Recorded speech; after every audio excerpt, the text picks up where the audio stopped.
उसी सड़क के किनारे बसा था चंदनपुर, एक छोटा लेकिन अपनी सादगी में बड़ा प्यारा गांव। सुबह के 6:30 बजे गांव धीरे धीरे नींद से जाग रहा था। उसी सड़क के मोड़ पर एक पुराना लेकिन चमकदार ठेला खड़ा था। ठेले वाला था नसीर, पतला दुबला पर मेहनती और हमेशा मुस्कुराने वाला। वो अपनी अंडों की टोकरी के पास बैठा था। काले नमक, मिर्च, नींबू और चाट मसाला मिलाकर एक छोटा कटोरा तैयार कर रहा था। पास से गुजरते मजदूर और किसान हर रोज रुकते थे। ओए नसीर, तेरे अंडे तो अब चंदनपुर की पहचान बन गए हैं। बस भैया, कोशिश यही है, पेट भरे और मन खुश रहे। बस इसी मेहनत में लगा रहता हूँ। चल तू मेहनत करता रहे, ऊपर वाला तेरा भी भला करेगा। लोग खाते, हंसते और खेतों की ओर निकल जाते, पर उन हंसियों के बीच नसीर की आंखों के पीछे छिपा था एक दर्द, क्योंकि दिन भर की मेहनत के बाद जेब में मुश्किल से 300 रुपए बचते थे। नसीर ने ठेला समेटा और खुद से बोला, इतने में तो बस रोटी आएगी, बाकी सब ख्वाब ही रह जाएंगे। 320 रुपयों में भला घर कैसे चलाऊं? हे ऊपर वाले, कुछ तो तरस खा मुझ पर। वो घर लौटा। मिट्टी की झोंपड़ी, कोने में एक टूटी चारपाई और एक मिट्टी का चूल्हा। वो चाय चढ़ाने लगा। उसकी छोटी बहन रुबिया कोने में बैठी किताब देख रही थी, पर पढ़ाई से ज्यादा उसकी चिंता आंखों में झलक रही थी। रुबिया बोली, भैया, मास्टर जी ने कहा है कल तक फीस नहीं दी तो स्कूल मत आना। मुझे क्लास में ऐसी शर्म आती है। अगली बार दूंगा, पक्की बात है।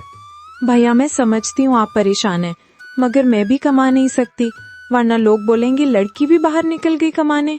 अरे तू इतना मत सोच छोटी, मैं सब संभाल लूंगा। वो झूठ नहीं बोलना चाहता था, लेकिन सच भी बहुत कड़वा था। तभी दरवाजे पर खटखट हुई। सामने खड़ी थी अम्मी जान, गांव की बुजुर्ग औरत।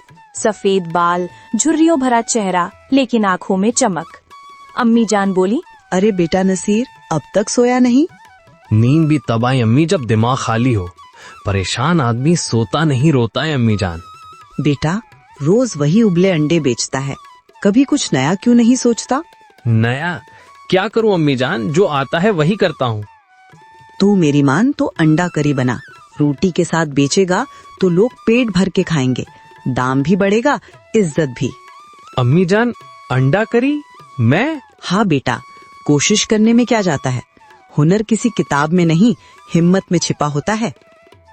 वो ये कहकर चली गई, पर उनके शब्द नसीर के मन में वैसे ही गूंज रहे थे जैसे रात की ठंडी हवा में किसी पुराने गीत की गूंज। सुबह की पहली किरण के साथ ही नसीर ने ठान लिया, आज कुछ नया करेगा। कढ़ाई चढ़ाई, तेल गरम हुआ। प्याज, लहसुन, अदरक, टमाटर डालते ही झोपड़ी महक उठी। अगर खराब बन गई तो सारे अंडे गए, पर कोशिश ना की तो क्या पता चलता। भैया, खुशबू तो बहुत जबरदस्त है। छोटी, आज बस अम्मा के कहने पर ये बना रहा हूँ। अगर चल गया तो क्या पता हमारे दिन बदल जाएं। कोशिश करते रहो भैया, आपकी मेहनत जरूर रंग लाएगी। करी पकते ही नसीर ने एक चम्मच चखा, चेहरा खिल उठा। नसीर बोला, वाह रे, ये तो लाजवाब बनी है।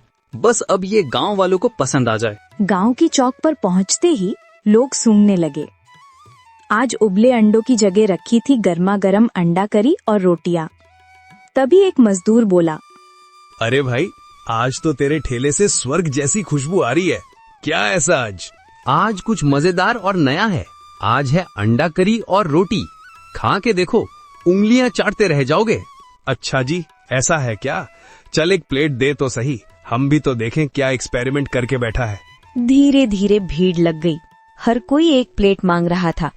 थोड़ी देर में करी खत्म, ठेला खाली। कुल कमाई 1000 रुपए की हुई। उसकी आंखों में आंसू थे, खुशी के। वो ठेला समेटकर घर की ओर चला। घर पहुंचते ही रुबिया पूछी, भैया, आज जल्दी आ गए? हाँ, और देख तेरी फीस के पैसे भी। आज तो ऊपर वाले ने हमारे ऊपर कृपा कर दी छोटी।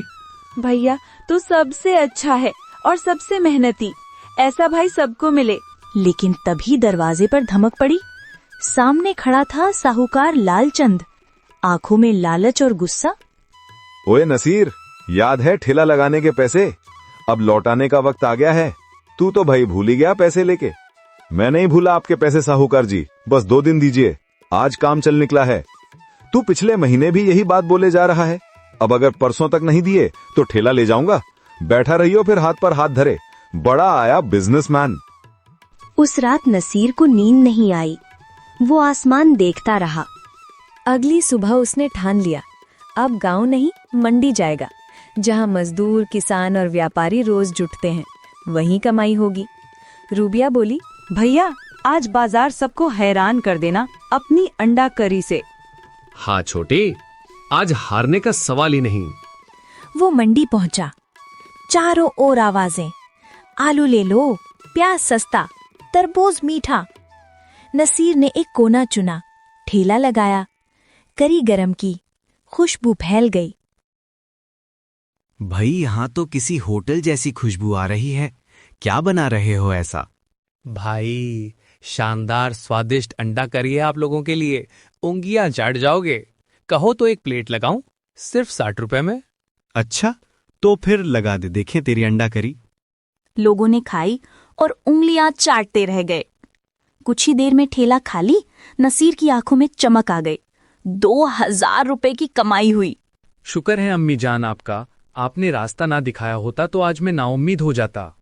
उसी पल एक आदमी हाथ में रजिस्टर लेके ठेले की तरफ आता है और नसीर से बोलता है, नाम क्या है तेरा और यहाँ ठेला किसकी इजाजत से लगाया है तूने, जरा बताने के तकलीफ उठाएगा? मेरा नाम नसीर है साहब, बताइए क्या परेशानी है? मैं मंडी समिति से हूँ, बिना परमिट ठेला लगाना मना है। 800 रुपए हफ्ते का किराया देना पड़ेगा वरना ठेला हटेगा, समझा? नसीर की सांसें थम गई। जेब में 2000 रुपए थे। अगर किराया देता तो अंडे और मसाले के पैसे कहाँ से आते? और ऊपर से छोटी बहन की स्कूल की फीस भी तो देनी थी। भाई बस 1 हफ्ता दे दो, अभी नया काम शुरू किया है, बहुत उम्मीद है मुझे इस काम से। बस थोड़ा टाइम दे दोगे तो गरीब की दुआ लगेगी। सब यही कहते हैं, ठेला हटाओ, मुझे कोई दुआ नहीं चाहिए, जितना बोला जा रहा है उतना करो। तभी कुछ मंडी के लोग वहां आ जाते हैं। उन्हीं में से एक हरीराम काका बोलते हैं, अरे शर्म नहीं आती? लड़का मेहनत कर रहा है, उसका हौसला क्यों तोड़ रहे हो? जब वो बोल रहा है अगले हफ्ते दे देगा तो क्यों जबरदस्ती कर रहे हो? नियम सबके लिए बराबर हैं काका, तुम जानते हो मुझे आगे जवाब देना होता है। बराबर हैं पर इंसानियत भी कोई चीज होती है।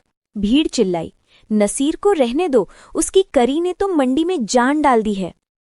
लोगों की बातें सुन के मंडी समिति का आदमी मान जाता है और बोलता है, ठीक है, 1 हफ्ते की मोहलत देता हूं, याद रखना तुम सब की जिम्मेदारी है। अगर इसने पैसे नहीं दिए तो तुम सब से 2 गुना वसूली होगी। बेटा, मेहनत करने वाला कभी नहीं हारता। याद रख, तेरा ठेला छोटा है पर हिम्मत तुझसे बड़ी है। अपने आप पर पूरा भरोसा रख। काका की बात सुन के नसीर को बहुत हिम्मत मिलती है। उसे लगता है जैसे उसके पिताजी उसे हिम्मत दे रहे हो। अब हर सुबह मंडी में एक ही आवाज गूंजती, अरे भाई, नसीर की अंडा करी खा ली क्या? करी की खुशबू, रोटियों की भाप और नसीर की मुस्कान, तीनों मिलकर मंडी की पहचान बन चुके थे। उसने मेहनत से न सिर्फ ठेला चलाया बल्कि 2 और नौजवानों को काम दिया। अब ठेले का नाम पड़ गया नसीर की मशहूर अंडा करी, दिल से बनी, प्यार से परोसी। जब कोई गरीब बच्चा भूखा आता, नसीर हंसकर कहता, भूख लगना गुनाह नहीं होता बेटा, पहले खा ले, पैसे बाद में दे देना। एक दिन शहर से एक पत्रकार मंडी में आया। वो नसीर की करी खाकर बोला, भाई ऐसी करी तो 5 सितारा होटल में भी नहीं मिली। उसने नसीर की फोटो खींची और अखबार में छाप दी। गरीब ठेले वाले की मेहनत ने बदला मंडी का स्वाद। अगले हफ्ते से मंडी में लाइन लगने लगी। लोग दूर दूर से आते, किसान, व्यापारी, यहाँ तक कि शहर के लोग भी। रूबिया अब कॉलेज में थी। अम्मी जान गर्व से मुस्कुराती। और नसीर, वो अब भी वहीं था। वही पुराना ठेला, वही मुस्कान, वही मेहनत। शाम ढलते वक्त उसने आसमान की ओर देखा। हवा में करी की खुशबू घुली थी। शुक्र है ऊपर वाले तेरा, तूने किस तरह मुझे जमीन से आसमान तक पहुंचा दिया। मगर मैं कभी घमंड नहीं करूंगा और हर गरीब और जरूरतमंद के काम आऊंगा।